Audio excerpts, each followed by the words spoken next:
This is Outnumbered. I'm Harris Faulkner. Here today, Sandra Smith. Andrea Tantaros, political commentator and national spokesperson for the LIBRE Initiative. Rachel Campos-Duffy is here. And today's hashtag One Lucky Guy, the former senator for the great state of Massachusetts and Fox News contributor, Senator Scott Brown, is here, and he's outnumbered. Good to have you. Thank you. Good to see you all. Welcome, Senator. Thank you, Sandra. You and I were talking before the show. There's some real pinpoints having to do with the military that we're going to get to later this hour that we'll talk about. Yeah, it's good. Isn't every state great? We always say the great state of, but isn't every state pretty good? It is. Yeah. Okay. I love saying it, though. Why not? Right? Welcome. Okay. 300 and counting. Fox News has learned the number of Hillary Clinton's emails flagged for potentially classified content has now grown to 305. And there could be more as investigators scramble to screen thousands of documents. The former Secretary of State continues to say she's done nothing wrong. She's even been joking about the controversy on the campaign trail. You may have seen that. But former U.S. Ambassador to the United Nations John Bolton says the feds pouring through her computer server probably don't think it's funny.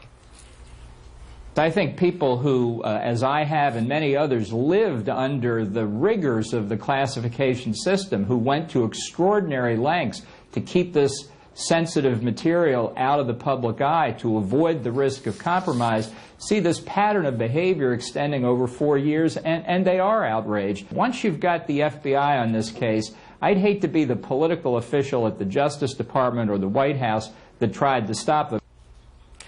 Chief White House correspondent Ed Henry joins us now from Las Vegas, where Hillary Clinton is expected to hold a town hall later today and give a speech on big labor. But I can guess, though, that her people are a little focused on 305 emails.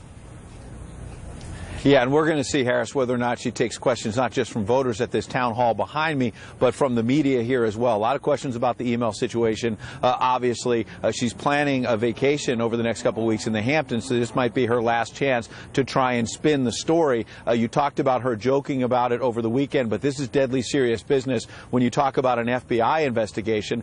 These 305 emails that have been flagged, we've been reporting. This is from the State Department in court papers saying that on top of the 63 emails we've already confirmed contain some kind of classified information, there's another 305 that, in fairness, may not have classified info. They're saying we flagged it.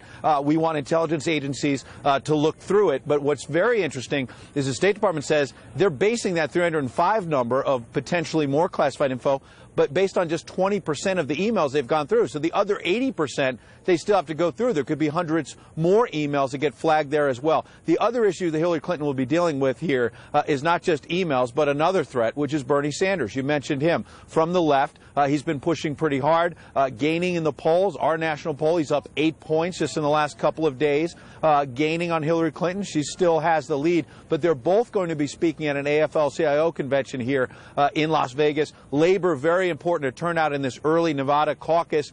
This is going to be one of those key early states for both parties. Hillary Clinton lost to Barack Obama here in 2008. That was the beginning of the end after also losing Iowa. And so the bottom line is she's feeling a lot of heat from Bernie Sanders as well as this email situation. She wants to talk about the economy and other issues at this town hall, but she's going to have to deal in the days ahead with the fact that there could be others getting in this race, like Vice President Joe Biden, Harris. You've heard me say it on Fox Report. Handle your scandal. We'll see what happens. Ed Henry, thank you. Let's bring it out to the couch. So, you know, you heard Ambassador Bolton talking about the painful, in his words, process that you have to go through to learn how to deal with classified information. You've been through that. Yeah, I did it. Yeah, we get trained rigorously as to the do's and don'ts, what to make sure that we don't make a mistake, whether we're at embassies, we leave our phones at home, and when we come back from a particular embassy visit or out with a foreign official, you know, make sure that our phones are properly scanned. There's mechanisms to do that. Any of the briefings were in the skiff. Those are the you know, the secured briefings. They're soundproof. They're tamper-proof. And she knew or should have known. And the problem with Secretary Clinton is there's a double standard.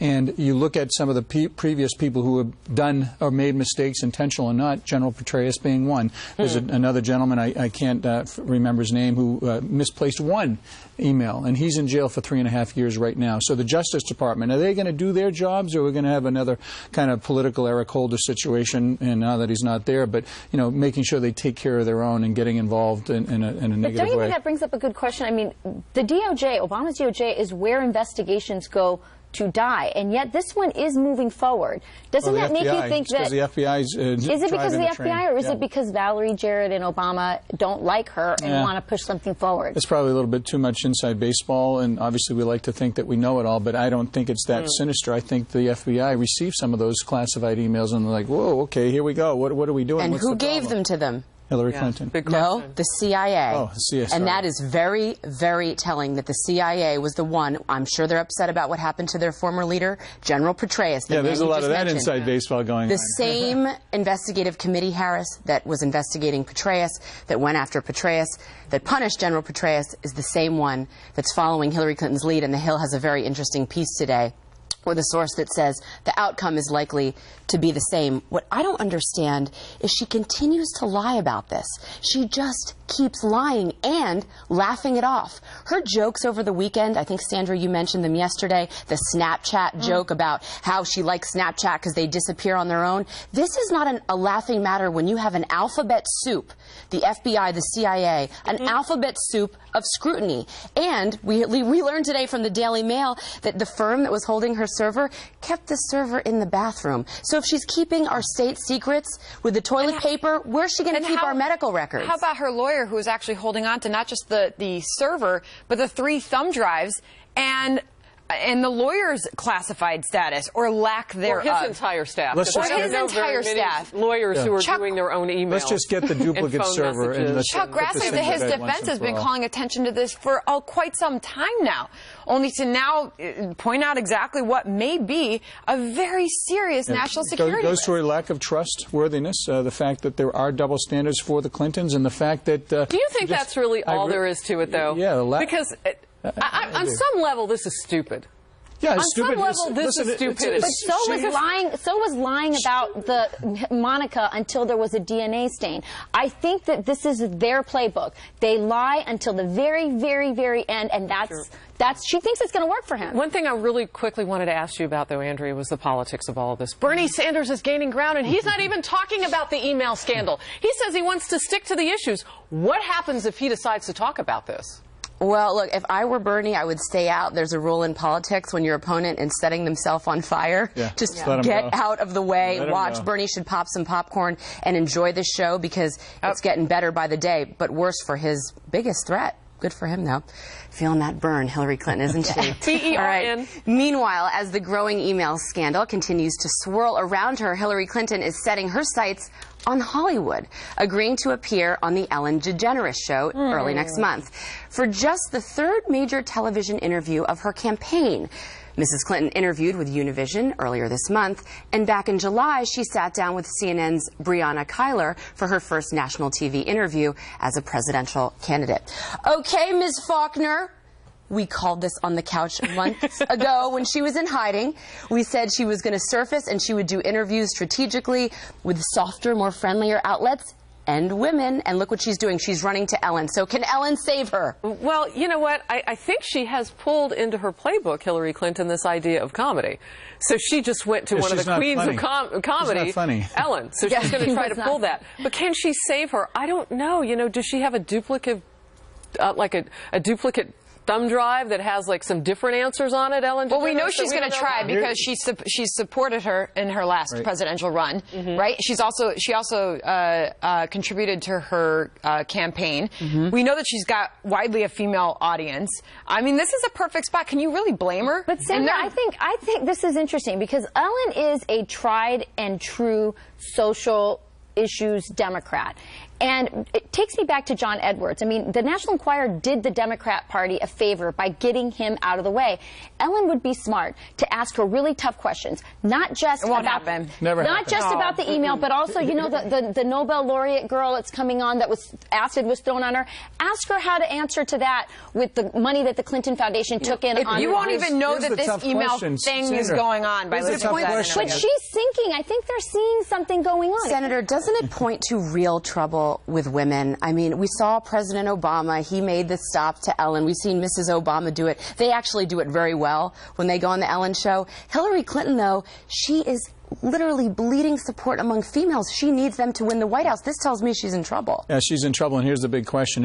to dance. That's probably the most important thing. We've seen her dance. Is she going to dance on Ellen's show? I think that's the most important thing. You didn't see it? That's Michelle Obama set the dancing bar pretty high. I think it's going to be tough. Yeah, but all kidding aside, yes, clearly she's in trouble. It's in a free fall. You see the lack of trustworthiness, and women, many of the women I know, strong like you guys, strong, athletic, really. Wow, I love that. I want to choose my words carefully. Where are you going? You don't have to be careful here. Women expect more from people who are going to be leading our country. They expect you to be trustworthy. They expect you to be honest. They expect you to give them an honest answer and not treat them like little Harris, this is going to need a little more than just the running man or stirring the soup on Ellen. Although all of that is good, I think we might have to throw some books at it, like some facts at it. But, this gets back to that word, and I don't use it that often because I don't think it's a really nice word.